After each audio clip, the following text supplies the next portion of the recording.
Okay. Hare Krishna, everyone, and welcome to this week's virtual Sunday feast here at the home of Sri Sri Kishore Kishori, and on behalf of Srila Prabhupada. Thank you all for joining us.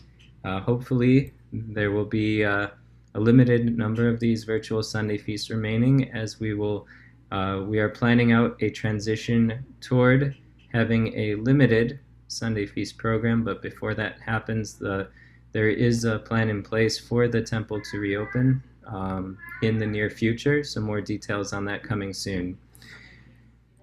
But other than that, I'm going to turn it over to Kirtan, who is going to be leading us in Narasimha prayers. He's a student of Radhakund Mataji in her Vamsi Vaishnav School of Music. So thank you very much, Kirtan, for taking on this service of leading us in Narasimha prayers. I'm going to go ahead and spotlight you, and you are free to start when you like. Hare Krishna.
Hare Krishna, very lovely.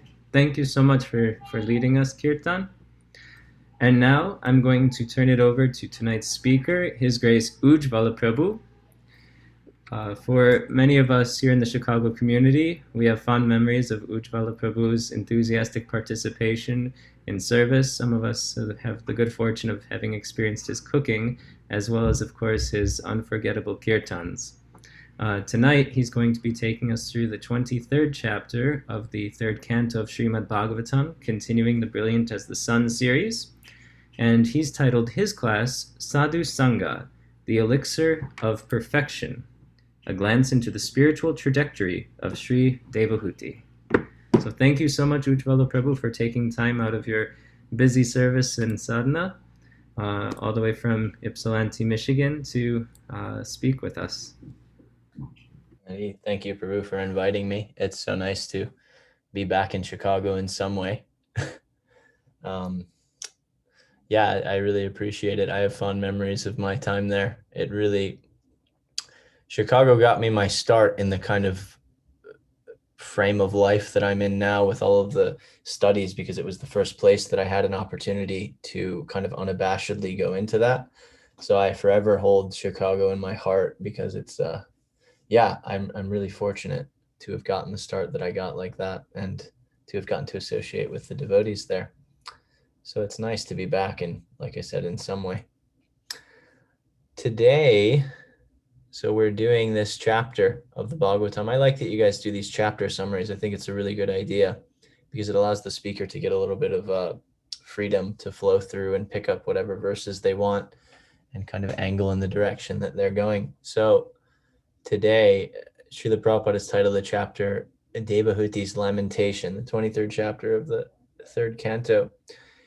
And I was wondering how to go about this because it's more of like just a narrative kind of expository chapter, or narrative chapter rather, where it's just laying out what happens after Devahuti does all of her, or assists Kardama Muni with all of his austerities. So I think maybe we should go a little bit into the story of it. And then there are a couple points I want to pick out, particularly about Devahuti's situation, that I think are really poignant for the lives of all sadhakas. So yeah, we'll do a little Mangalacharna and then see where it goes. Om Jnanatimidandasya Jnananjana Shalakaya Chakshurunmilitam Yena Tasmai Shri Gurave Namaha Shri Chaitanya Manobhishtam Sthapitam Yena Bhutale Swayam Rupa Kada Mahyam Dadati Swapadantikam Vandeham Shri Guru Shri Yutapadakamalam Shri Gurun Vaishnavamscha Shri Rupam Sagrajatam Sahagana Raghunatanvitam Tam Sajivam Sadvaitam Savadutam Parijana Sahitam Krishna Chaitanya Devam Shri Radha Krishna Padan Sahagana Lalita Shri Vishakanvitangscha He Krishna Karuna Sindhu Dinabandhu Jagatpate Gopesha Gopika Kanta Radha Kanta Namostute Tapta Kanchana Gaurangi Radhe Vrindavaneshwari Vrishabhanu Sute Devi Pranamami Hari Priye Nama Om Vishnu Padaya Krishna Prishtaya Bhutale Srimate Bhaktivedanta Swami Niti Namine Namaste Saraswati Deve Gauravani Pracharine Nirvishesha Shunyavadi Paschatya Deshatarine Vancha Kalpatarubhyascha Kripa Sindhubhyevacha Patitanam Pavanebhyo Vaishnavebhyo Namo Namaha Jai Shri Krishna Chaitanya Prabhu Nityananda Shri Advaita Gadadhara Shivasadi Gaura Bhaktarinda Hare Krishna Krishna Krishna Hare Hare Hare Rama Rama Rama Hare Hare Mukam Karoti Vachalam Pangum Langayate Girim Yat Kripam Tamaham Vande Shri Gurum Dinataranam.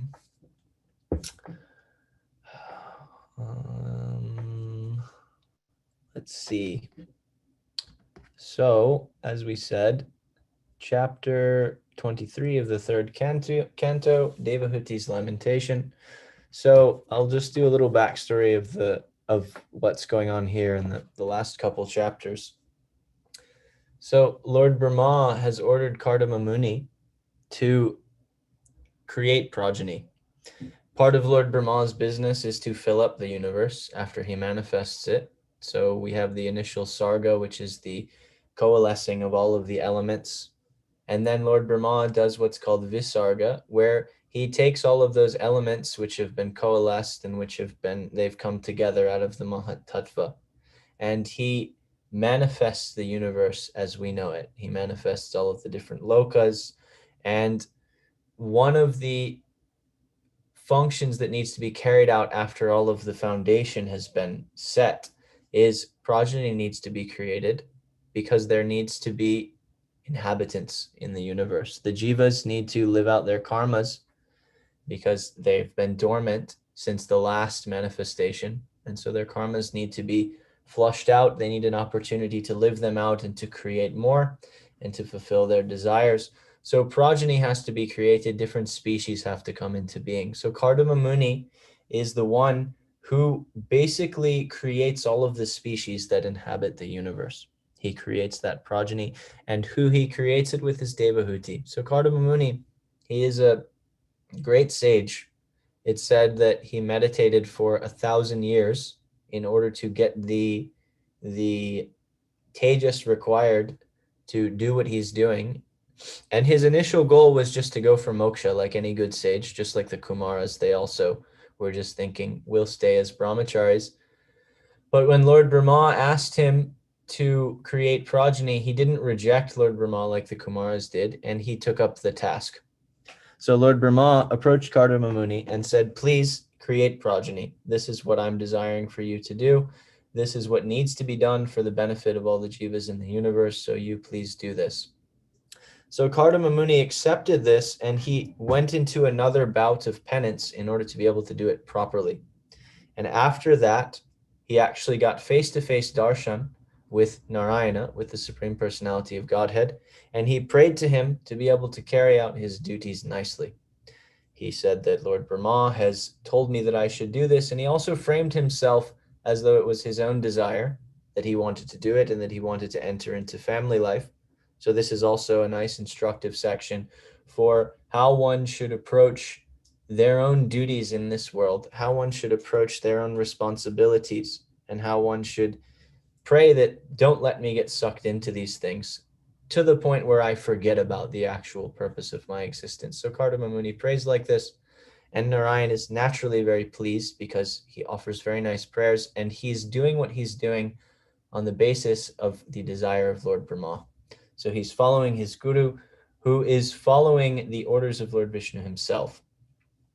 So the result of this is that Kardama Muni got an excellently well-fitted wife. He got the perfect lady to help him in this endeavor. And that girl was the daughter of Swayambhuva Manu, who in the previous chapter was brought to Kardama Muni because somebody approached him and said, I've got the perfect person for your daughter, and told him about Kardama Muni. And so naturally, he saw that they were very fitting, that it would be a good match. And he took Devahuti to Kardama Muni and presented him to her. And so they were wedded, and we come to the section that we're at now, basically. Vidura asks Maitreya what happened after the marriage, and Maitreya tells Vidura that Kardama Muni continued to do austerities in order to get the power to be able to do this monumental task that he's getting from Lord Brahma. And so during those austerities, Devahuti, who was previously a princess, well, she's technically still a princess.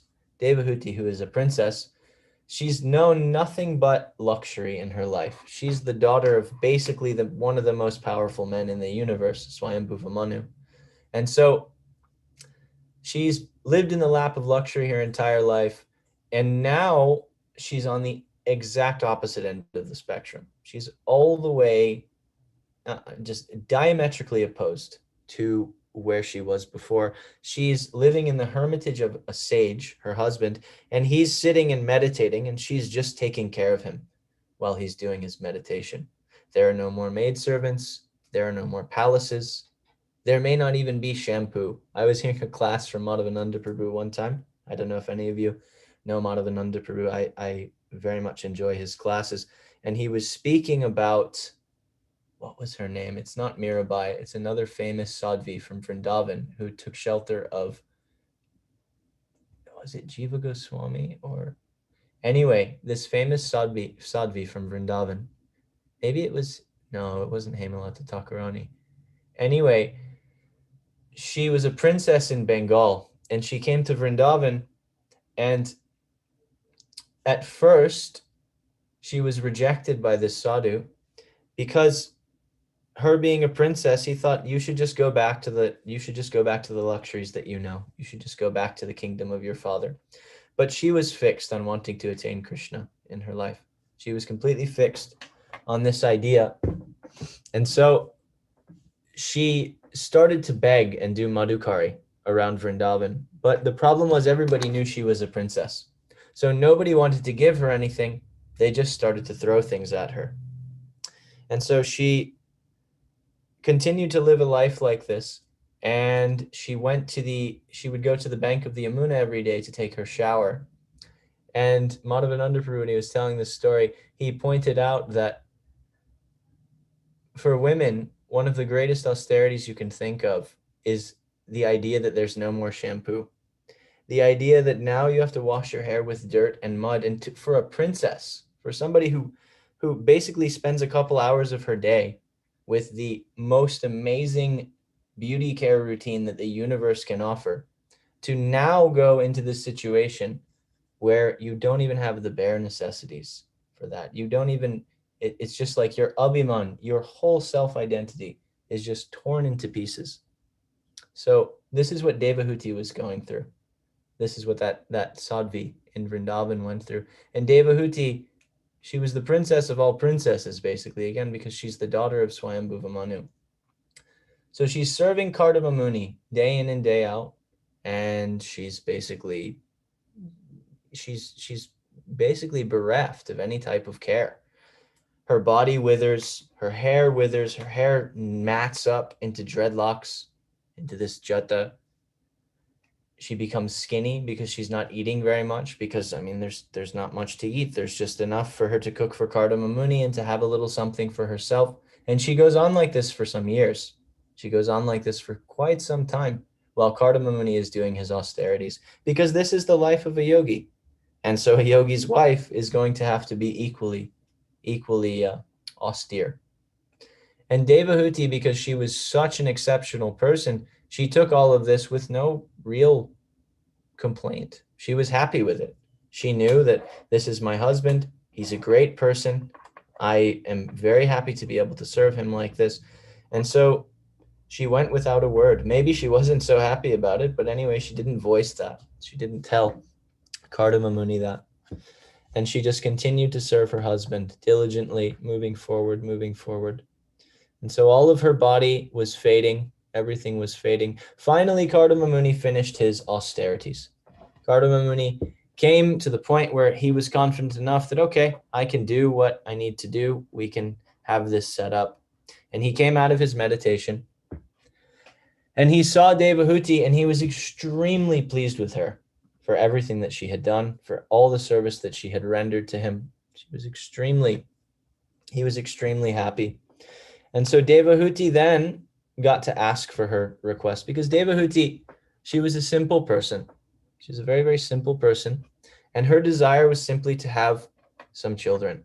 Her desire was what every lady wants from her husband. She wanted to have some children, and she wanted to raise them, and she just wanted a happy family life. So she requested Kardama Muni, please, this is the duty of every chaste woman, of every valorous woman, is to have children by a righteous husband.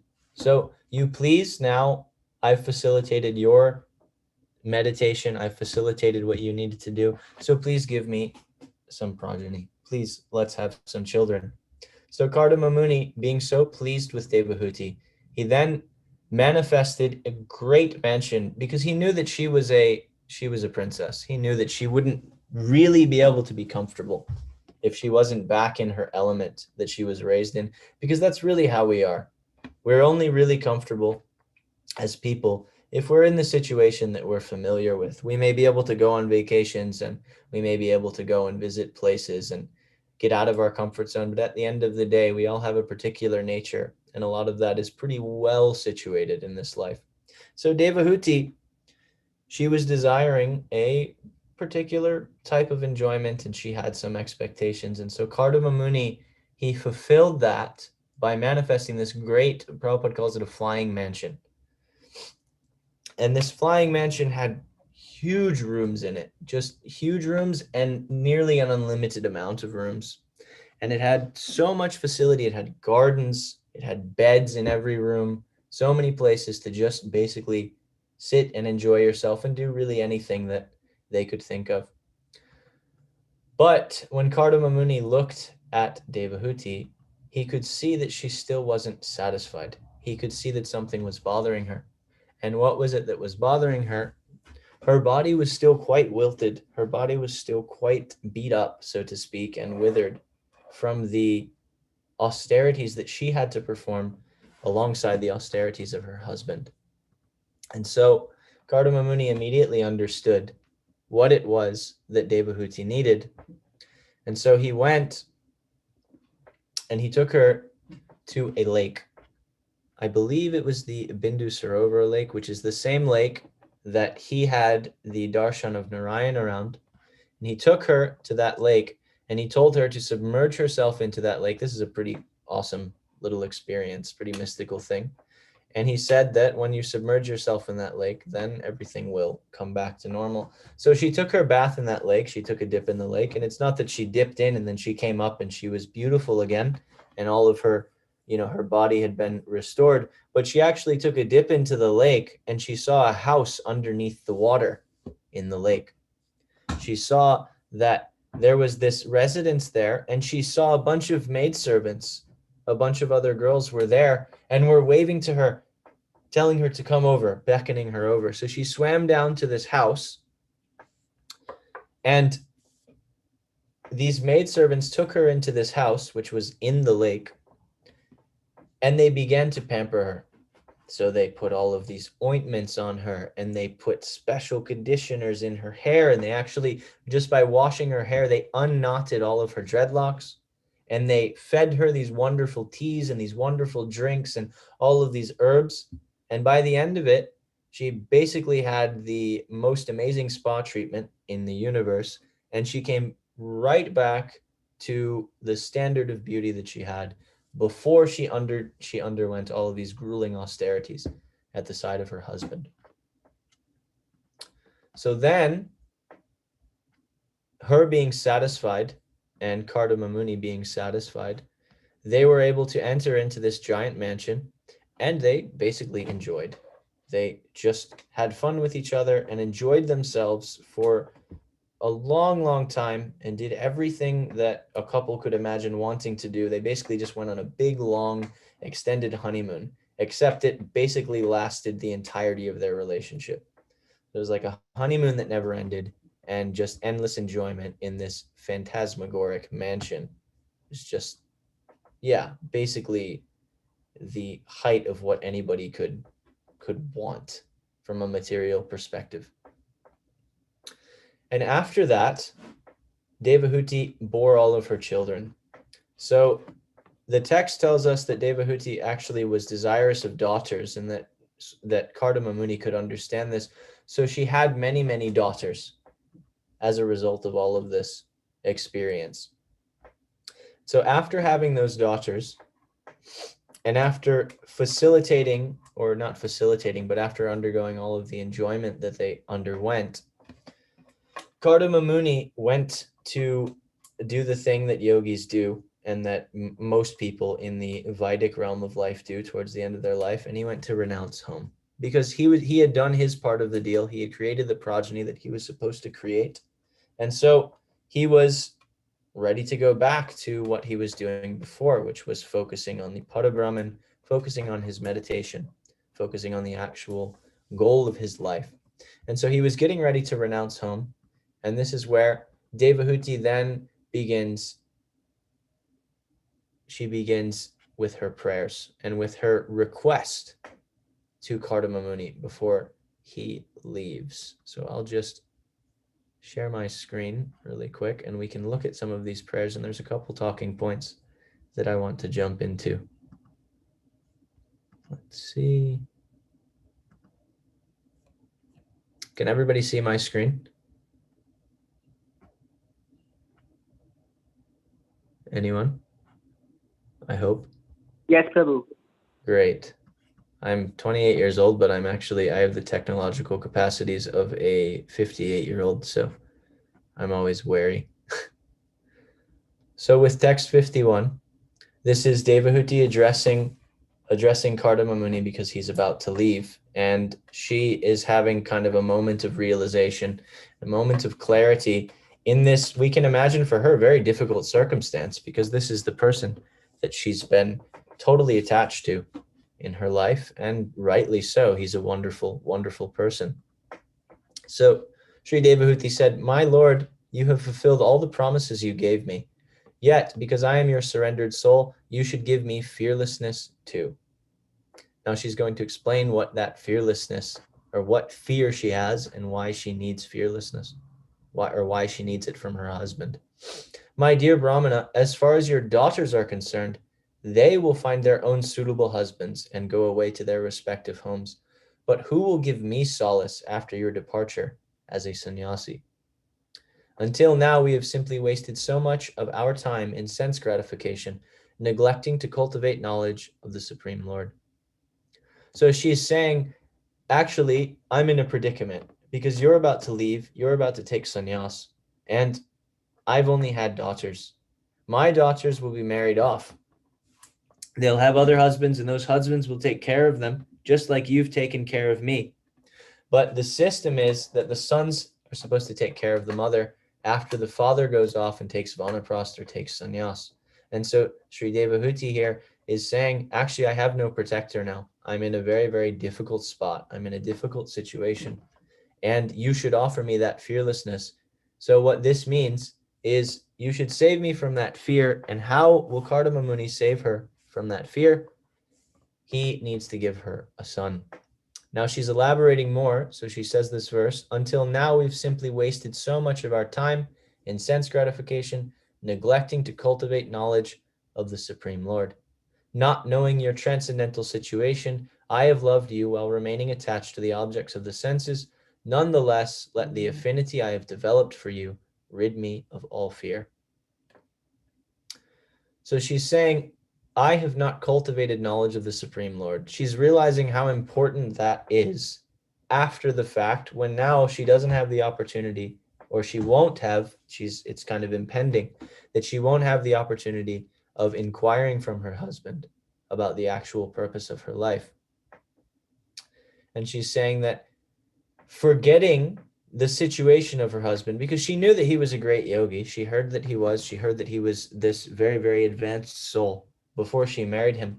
But because she got sucked into this experience, again, because she's just a simple person, she was getting married to her husband, and she got married to her husband, and she enjoyed with her husband, and she lived her family life, and they had children, and she just got sucked into that, which there's inherently nothing wrong with that, because that's just what people do. And Devahuti was just a simple person. So she says she loved him while remaining attached to the object of the senses. So really, she was loving his body, and she was thinking about her own progeny, who, even though she's a spirit soul and they're not really hers, nonetheless, a mother's love is so deep that she couldn't help but think that they're hers. So now she's saying, nonetheless, let that affinity I have developed for you rid me of all fear. Association for sense gratification is certainly the path of bondage, but the same type of association performed with a saintly person leads to the path of liberation, even if performed without knowledge. Now, this is an important verse that I want to zoom in on, because it's a very important principle for all of us as devotees to understand, because a lot of times we tend to, actually, it's to relativize some of the principles of bhakti, but we tend to take them to their extremes and then make them totally impractical in our lives. Now, I'm talking about Sadhu Sanga in this particular situation, and that's why I decided on the title I did, with Sadhu Sanga being the elixir of perfection. Because what Devahuti is telling us here is that association with worldly people leads to bondage. That if we do anything with people who are materially attracted, then ultimately that's going to lead us to be more materially attracted. Now, this is an interesting point that I often wondered about, and I'd like to share with you guys. This is actually coming from yoga philosophy, but our acharyas agree with it. It's coming from Patanjali, that the reason worldly association is so dangerous, because many acharya, Ramanujacharya says that one should rather be stuck in a cage of fire with a tiger. In other words, be stuck in a cage with a tiger that you're never going to get out of, than associate with worldly minded people. There are many statements in the Chaitanya Charitamrita and in the Bhagavatam that extol the abominable nature of worldly association.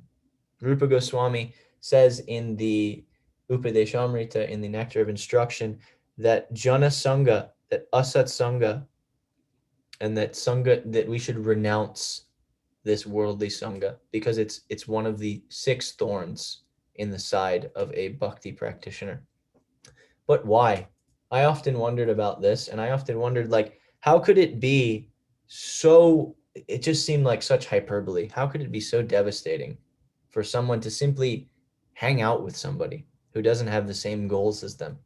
How can it be such a problem to associate with somebody who has material motivations? If I myself have spiritual motivations, or at least in some foundational level, in my ideal, in my in the things that I want in my life, I have a spiritual foundation, then how can it be so dangerous to hang out with worldly people?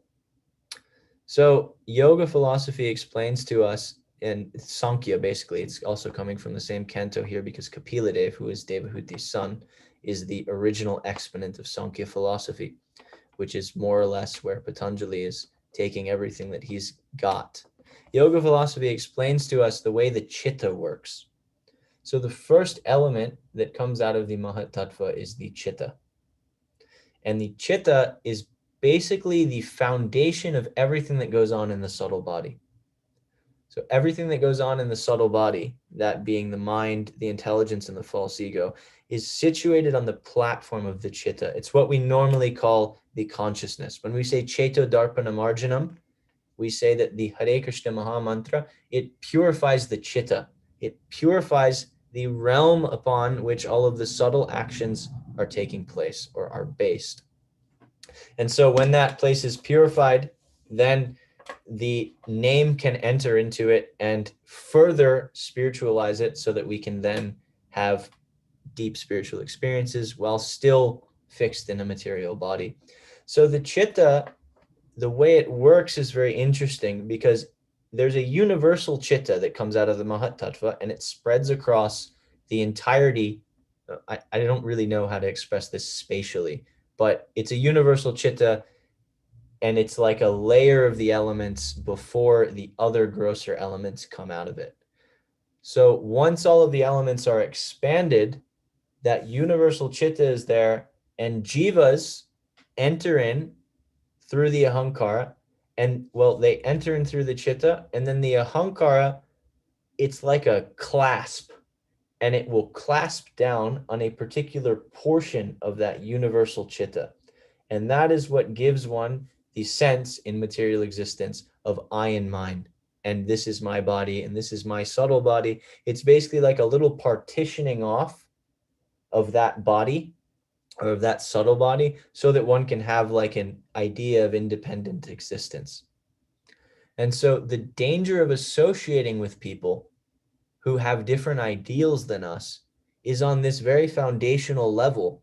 We're still all connected according to this universal chitta. Even though our false egos have clasped down on this particular portion, and we're utilizing that, and all of our thoughts are running through that portion of it, and everything that we undergo is going through that, and all of our calculations and everything, still it's not a clean separation, it's just a partitioning of that much of the chitta, and we're still connected to these other people. And so when we're in proximity with somebody, then actually our chittas are kind of molding together. Some people say this, like they can feel that somebody has like a bad vibration. You can just, I don't know if, I'm sure everyone's had this experience. You run into somebody and you can just feel that they're off, or you feel that they're a little crazy. Everybody has these kind of, gut feelings. And what this is it's really the rubbing together of these different partition bits of chitta. And so there's a subtle influence here which bleeds over.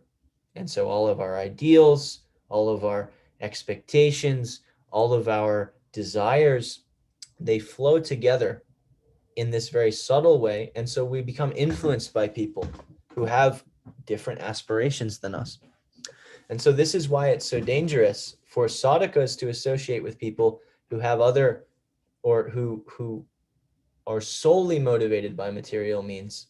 Because when you associate with people who are solely motivated by material means, then those things bleed into your consciousness as well. And because we are not purified to the extent that we're completely above those desires, what it does is it exacerbates our own desires to a degree that they wouldn't normally be exacerbated if we were associating with people who have a very, very clear understanding of where they want to go in a spiritual way. So I just found that really, really interesting. And in light of this verse, we can see the practicality here of Devahuti saying that association for sense gratification is certainly the path of bondage. Association with worldly people, it breeds the desire for worldly things. But the flip side of the verse is the most important part, because she's also saying that the same association the same things done. And particularly our acharyas highlight that this means that doing things out of ignorance, but with saintly people, with people who have the right motivations, is a path to liberation. It's a path to moksha. And for bhaktas, it's a path to bhakti.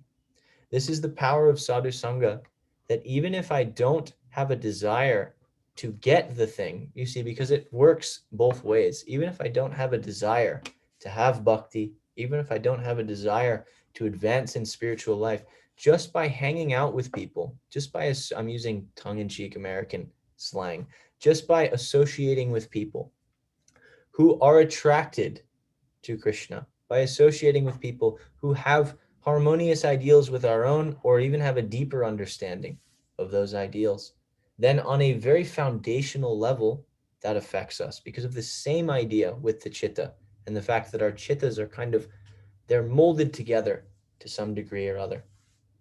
So she's saying that even out of total ignorance, and she's using herself as the example because she's a very simple person. Again, she wasn't looking for, any type of liberation. She was just looking to have a nice family life. So she's a very simple person, but she's saying, I associated with you, Kardama, and you are a great person. I guess she would have never said her husband's name, but anyway, she said, I've associated with you, and you're a very, very saintly person. So actually, that should never bring me any negative result. Sadhu Sangha should always bring a positive result, is basically what she's saying here. And even if I was ignorant of it, even if I didn't take advantage of it, still it was Sadhu Sangha. I associated with you. And so she's pleading with her husband, and she's expressing to him that please, please take this fearlessness away from me. And I really like this because what it does is it makes Sadhu Sangha very, very practical. A lot of times we think of Sadhu Sangha and we think of it in kind of like a rote way, or in kind of like a stereotypical way, and we even think of it in kind of a guilty way because we have our own desires, and then we don't want to go around the sadhus, particularly advanced sadhus, because we don't want them to challenge our perspective. Just by their very existence, many sadhus challenge our perspective in the world, because I don't know about all of you, but I'm not perfected. So sometimes I have desires, and sometimes I want to try to fulfill those desires. So this makes it very practical how beneficial Sadhu Sangha is and how important it is, actually. And its importance comes from the fact that it is really the one thing in bhakti that is absolutely effective, no matter how much you try to do it or not. Going around the sadhus, one way I like to say it is, well, first, I guess we should just quote Mahaprabhu, and then I'll give my kind of way of looking at this principle. If I can get this thing to drag. So everybody knows this verse, or most people know this verse. Krishna Bhakti Janma Mula Hoya Sadhu Sangha, Krishna Prema Janme Tenho Puna Mukhya Anga. That the root of Krishna Bhakti, the chief root, the birth of it, Krishna Bhakti Janma Mula, literally the root of the birth of Krishna Bhakti, is Sadhu Sangha, is the association of sadhus. Now, this is a big topic that we could go on for quite some time. So I'm not going to go deep into that and the Haituki nature of bhakti and all of this. But it comes from a bhakta. It's born in a bhakta. And it's not just the starting place, actually, but Krishna Prema Janme Tenho Puna Mukhya Anga. Even when Krishna Prema comes about, Sadhu Sangha remains as the chief anga of bhakti. So a little way I like to say this, which helps me to remember it and which is kind of stuck, is that bhakti grows from Sadhu Sangha because it's born out of Sadhu Sangha, actually. It is watered by the nurturing waters of Sadhu Sangha, and it fructifies, it fruits, or it finds its fruition with Sadhu Sangha. It results in Sadhu Sangha. It comes to the point of perfection in Sadhu Sangha. So Sadhu Sangha is the kind of ultimate, anyway, all 5 limbs of Panchanga Bhakti are the ultimate limb of Panchanga Bhakti. Shravanam is extremely important because you can't practice anything if you don't understand what you're practicing. Sadhu Sangha is extremely important because that's where Bhakti is born. And Nama Kirtanam is extremely important because it's the king of all sadhanas, and it's the thing that pleases Krishna the most when his name is chanted with priti. So Sadhu Sanga is ultimate in the sense that it's literally where bhakti is born. And not only is it where bhakti is born, but it's how bhakti grows. And it's so effective at that, that as Sri Devahuti has said here, sorry, I just need to change the thing again. As Sri Devahuti has said here, oh, this is so annoying. I hate computers. There we go. As Sri Devahuti has said here, that even without one's knowledge of it, it acts on somebody. Now, other sadhanas, they don't really work like this. The name early on can act in a very, very powerful way, even if one is ignorant. But after one gains a little bit of knowledge, if one doesn't gain a full understanding of it and chant it nicely, then it can, I'm sure it's all of our experiences. If it's not, then I applaud you. It becomes very, very difficult. There's a lot of sleeping. There's a lot of nodding off. There's a lot of, oh man, this may be painful. Nam sadhana is a little bit difficult. But Sadhu Sangha is easy because all we have to do is show up. All we have to do is go around the Vaishnavas and be with them. And by being with the Vaishnavas, by hanging out with the Vaishnavas, we get this benefit. Just by coming here, by sitting on a Zoom call even, it's one of the few kind of silver linings of the modern world, is that we're all so far apart and everything's so difficult, and it's so difficult to just exist in this world financially and psychologically, so to speak. But one of the boons is that we can all connect over this thing called the internet. So we're doing Sadhu Sangha right now, and every one of us is getting a huge amount of benefit, exponentially, so to speak, by every sadhu that walks into this Zoom room. So because of that, and because of the ease of it, it's such a powerful method of bhakti. And so we need not relativize it. We need not make it into kind of an arbitrary thing. We have to recognize the importance of it. Now, one person who really highlights this nicely is Srila Ramanujacharya. This really stuck with me when I heard it the first time. So Srila Ramanujacharya, before he left, he gave 10 instructions, and I don't remember all 10 of them. It's 10, not 5. He gave 10 instructions in order to make sure that his disciples would be able to stay on track after he left. The first one, because Srila Ramanujacharya's main goal was establishing Narayan as the supreme and defeating the Mayavadi and Brahmavadi conclusions, defeating the followers of Adi Shankaracharya, because they were promoting the philosophy that was antithetical to devotion to Narayan.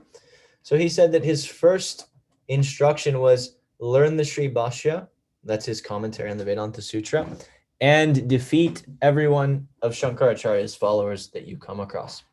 Because it's very important to keep things clear philosophically, because even though everybody can't argue on a philosophical level, everybody may not be qualified to take in all of these axioms and, put forth logical arguments.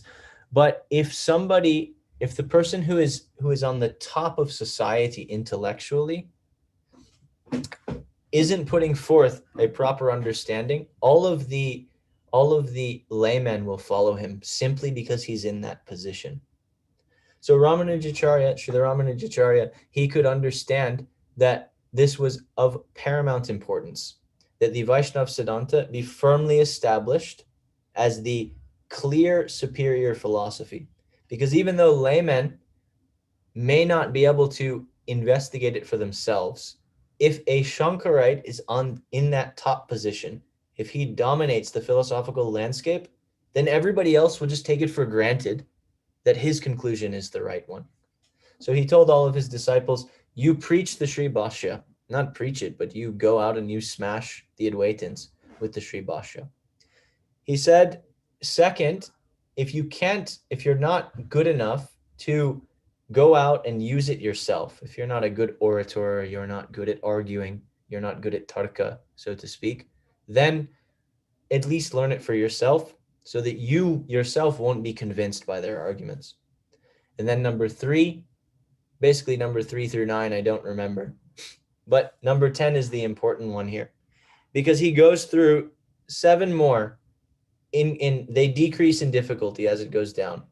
One was just, worship the deity nicely, offer everything to Narayan, offer everything to Ranganath, offer everything to Balaji, offer everything to the deity. And finally, number 10, Srila Ramanujacharya, because he had such a concept of Vaishnav Seva. Actually, Chaitanya Mahaprabhu took the concept of Vaishnav Seva in our Sampradaya, according to Bhaktivinoda Thakur, from Srila Ramanujacharya. Srila Ramanujacharya said, finally, if you can't do any sadhana, if you can't learn anything, if you're not good at being an orator, if you can't follow any regulations, go find a sadhu and sit next to him. All perfection will come from that. Simply going, not doing anything else, no practical thing, nothing. Go sit next to a sadhu, and all perfection will come from him. So Srimati Devahuti is a very nice example of this, because she didn't come with any motivation for moksha. She didn't come with any motivation for bhakti. She was simply married to Kardama Muni. She served him. She then got what she had asked him for. They enjoyed. And then Kardama Muni went to take sannyas. And as we're going to hear in the next chapters, she asks Kardama Muni to give her a son before he goes. He gives her a son. She then gets swept into the motherly role with that son, because again, she's just a simple lady. So she's his mother first. And then at the end, when Lord Kapila Dev is getting ready to leave, who's her son, then she remembers that Kardama Muni had told her, this son will give you the thing that you're asking me for now. He will give you the fearlessness that you're asking for. And then Kapila Dev gives this huge swath of the Bhagavatam that we're blessed with being able to read because of this inquisition of Devahuti. And he tells her the sadhana that she needs to perform, and actually very technical details about the nature of the world in Sankhya, so that she's able to then approach Paramashreyas. And this all came from her association with Kardama Muni. It came from her association with Kardama Muni and her association with Lord Kapila Dev. So she's a brilliant example of the power of Sadhu Sanga, and why we should never underestimate Sadhu Sanga. We should never underestimate the power of just going and being around the devotees. And I'm sure we all have some experience of that. I know I've said that a few times, but I'm sure we all have an experience of being down, of things not really working, of feeling uninspired, and just going around some devotees, particularly people maybe that we're close to. And then all of a sudden, the world becoming a little bit brighter, the world becoming a little bit more livable just by that Sangha. So I guess what I mean to say is we really should take shelter. I really should take shelter of this more, because it's such a powerful principle, and it literally is it's like the elixir to keep me going in my spiritual life, to keep me moving forward, to keep me actually believing that one day I can attain the goal. The elixir for that is to associate with other devotees, to share my successes with them, to hear their successes, also to share my problems with them.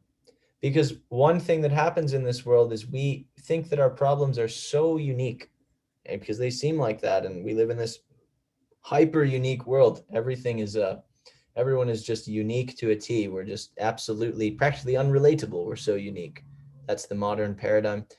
But actually, one thing that really helps us is when we find somebody who's also struggling with the same things that we're struggling with. And this is something that Sadhu Sangha is really good for, because we're all on the same trajectory in sadhana bhakti, and we're all either going through the same difficulties, or we have been through difficulties that other bhaktas are going through, or we're going to go through difficulties that other bhaktas have been through. So by coming together and discussing all of this, we don't realize it because it seems like such a simple thing, something that's so easy to look over. But by coming together and discussing about these things, we end up getting a lot of fuel that helps us to move forward. We end up feeling like, oh my God, I'm actually in this with a group of people. I'm actually in this with other people who are sharing my experience. And I don't think there's anything more powerful than that, especially in the modern world where we're so bereft of community. Because a lot of what we hear in the Vedas and in the Bhagavatam is spoken to a culture that never had to question the foundational necessity of community because it was just already established. You were born in a village and you had a huge family, and you basically just had all your psychological needs met. But now everybody is so split, and we only communicate through phones and computers, and especially in the last year and a half because of the pandemic. So people are really, their sanity is frayed to its end practically. And the statistics bear that out with depression and suicides, and just they bear that out. So coming together and forming these little communities, forming these little sanghas, it's really the life breath of bhakti, and it fuels all the other processes. Therefore, it is the, what is that? The Janma Mula. It's the root of the birth of bhakti. And it also is the thing that helps it grow. And it's ultimately also what we want to aspire towards. It's actually going to be the chief thing, as Chaitanya Mahaprabhu said, that's going to be there in spiritual life.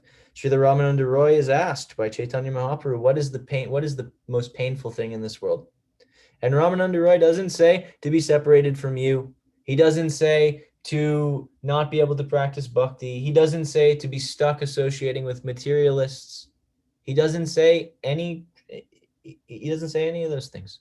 What he says is the only painful thing in this world that I can think of, the only unbearable thing in this world, is to be separated from your devotees. So this is the importance of Sadhu Sangha.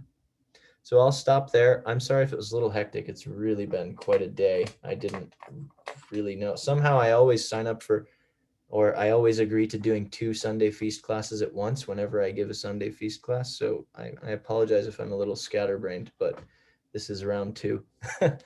I really appreciate everybody in Chicago and for being invited here. And I'd love to hear if there are any comments, questions, reflections, or other points of view. Thank you so much, Ujjwal Prabhu. Just to guess a question, who got to you first? Was it Chicago or the other Sunday feast? It was.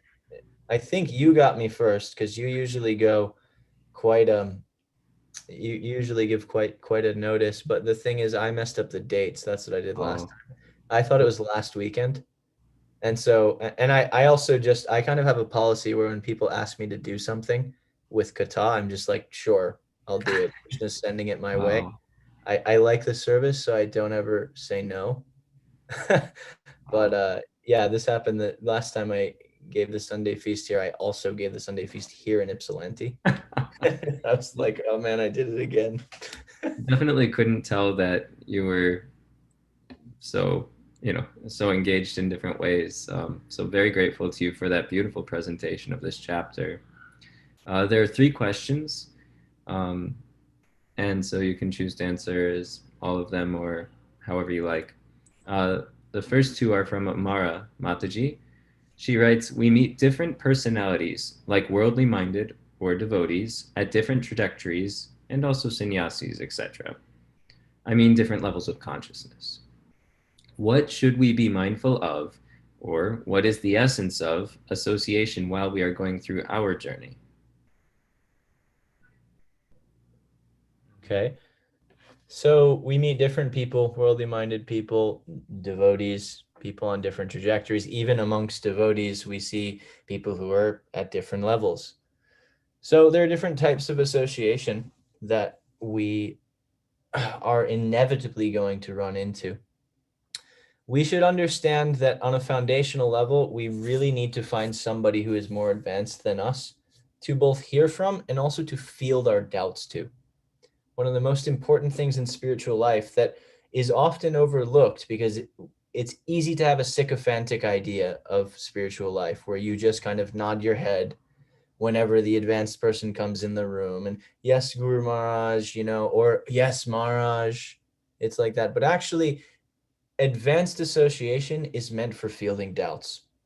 It's meant for having as personal a connection as you can and saying, this is my struggle. Can you help me with it? It's really meant for kind of leveling with the person and bearing your soul, because those people are able to, and particularly one's Guru Maharaj, those people are able to help us to get rid of those doubts, which are corrosive and which are really stopping us from moving forward, whether they be philosophical or experiential.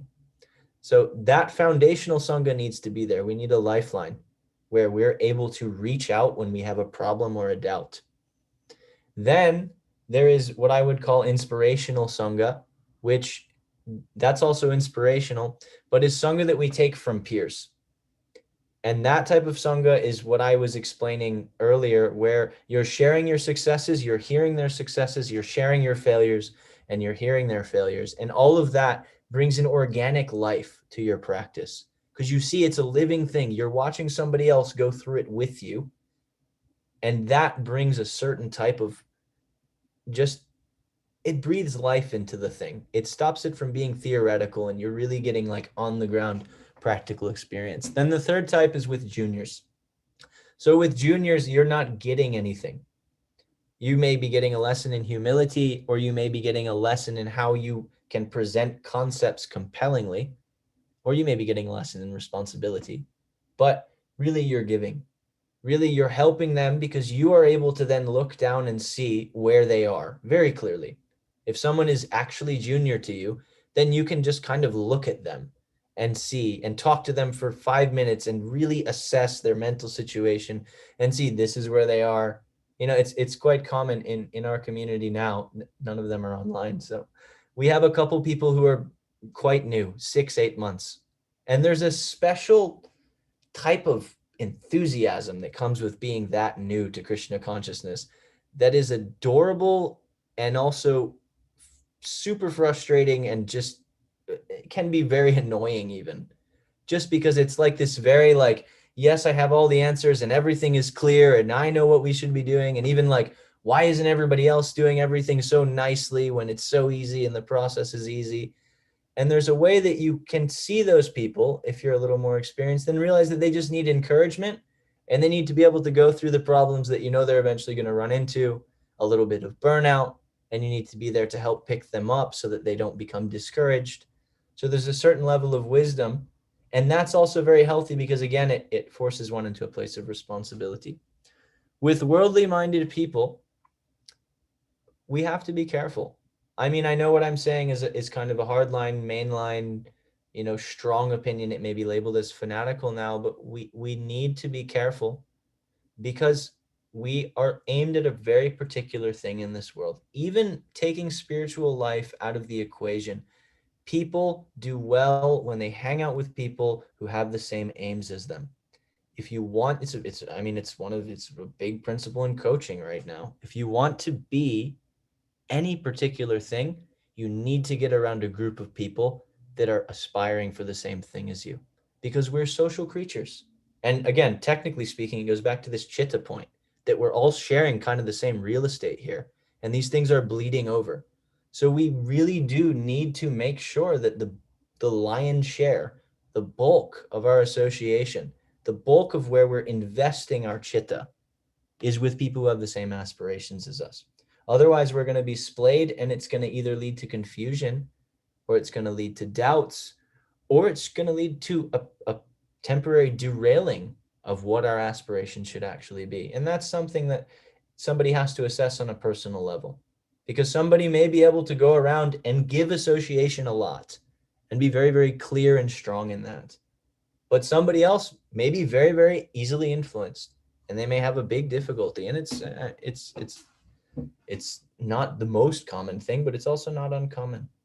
So we really do have to be as mindful as we can, and we need to keep these things in mind. Yeah, be mindful. Be mindful. Thank you for that beautiful response, Prabhu. And there was a follow up that you touched on, I think, and if you see it as redundant, please feel free to defer. Mm-hmm. The Chaitanya Charitamrita verse that you showed, it said, association with advanced devotees in the translation. How does one understand who is an advanced devotee? Because Krishna consciousness is about an internal disposition.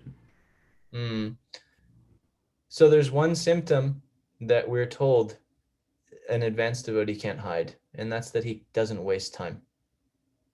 So one thing we can know is that if someone is advanced, then they're constantly going to be engaged. That may not mean that he's a huge preacher. It may not mean that he's a community developer, but we'll notice if we're paying attention, particularly to the people we know, particularly the people in our community. If this person is always driven to do something, maybe he's really, really into studying, or maybe he's really, really into, he doesn't like to, like, whenever the conversation drifts, he kind of breaks away and goes and chants, or he finds, he turned, maybe he's charismatic and he turns the conversation back towards bhakti. He's driven in his spiritual life. This is a sign of advancement. And this is something no one can hide. It's also something no one can fake, because it means that if you're giving every moment that you have and in your drive towards your ideal, it's a very difficult thing to fake. People are going to give as much time as they can to the thing that they actually want. Krishna Bhakti's advancement is basically based, that sounds ridiculous. It's based on the level that we have a desire to attain Krishna Bhakti and Prema. The level that our taste has awakened, to that level we're advanced. So if we have a desire to attain Krishna, tatra lolyam api mulyam ekalam, then that's going to actually bear out in our actions. And if we don't, that's going to come out in our actions. We may go to the Sunday feast, or, go to the temple, or come to the Bhagavatam class. But if we get out of the Bhagavatam class, and as Prabhupada said with japa chanting, now I've chanted my 16 rounds, I can do whatever the hell I want, then it's a sign that we're not so advanced. And for personally, that's a good mirror, because I need to look at that and I need to examine that. Well, why don't I have taste? Because that's part of sadhana. But if we're trying to look at other people, these are some things we can look at. Although tread carefully, because it's dangerous. Vaishnavas are Vaishnavas, and even if they are rough around the edges, or even if they don't seem like they're paka, they're very dear to Krishna. And so we should be careful. We should err on the side of caution, and mostly look for people that are quite obviously easy to associate with and take shelter of, and with friends, then anyway, that stuff kind of works out organically when you're on an even playing field. Your friends are your friends, and there's a whole psychological dynamic that doesn't really need to be explained. And with juniors, it's also quite obvious. I think when you keep those three things in mind, and you realize that, I guess for some people, the junior category is the hardest, or not junior, but the equal category is the hardest, because relationships are so difficult in the modern world. We all kind of armor ourselves up with communication techniques and all of this, and the result is we don't have very fulfilling relationships. But we have to find ourselves in a place where we can actually get that, and we have to find advanced people to associate with. It was a little tangential, sorry. Hope that helped. Thank you, Prabhu. We're a few minutes over, but are you able to field one more question? Yeah, we can do one more. Okay. And so this is a question about, for aspiring spiritualists, maybe somebody who doesn't have a spiritual master or formal mentor yet, how do you recommend starting that search to seek out that Sadhu Sanga? And also, I guess, the icebreaker component, like how to even begin that relationship, just given it's so critical for the advancement of bhakti.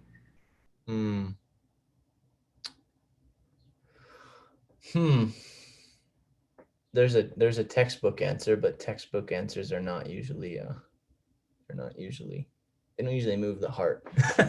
It's usually like, oh yeah, we've heard that before.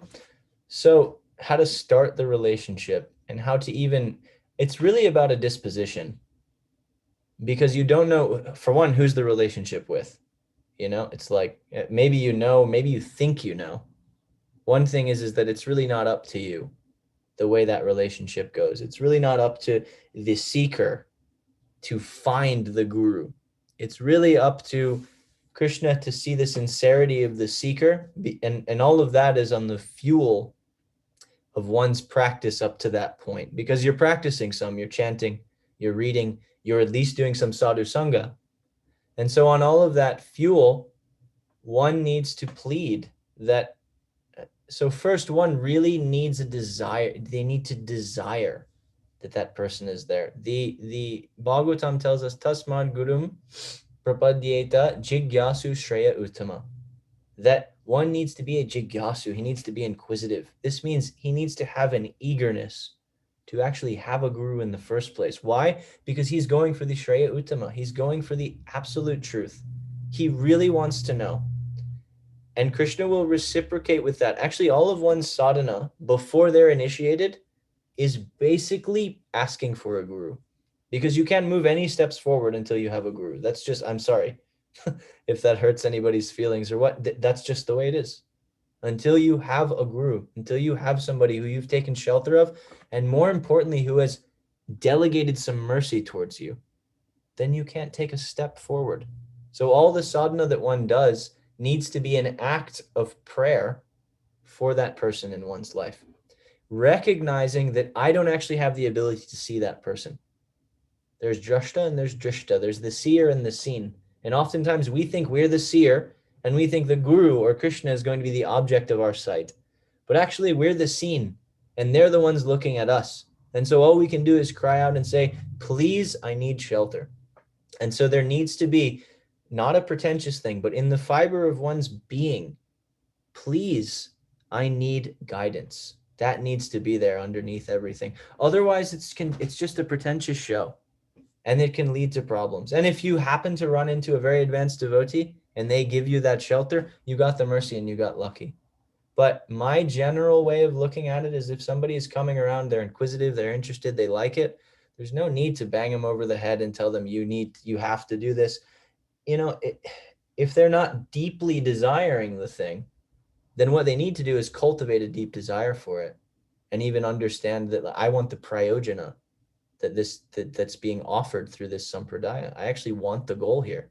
How many people actually know what the goal of Krishna consciousness is? Many people come and it just means to be happy.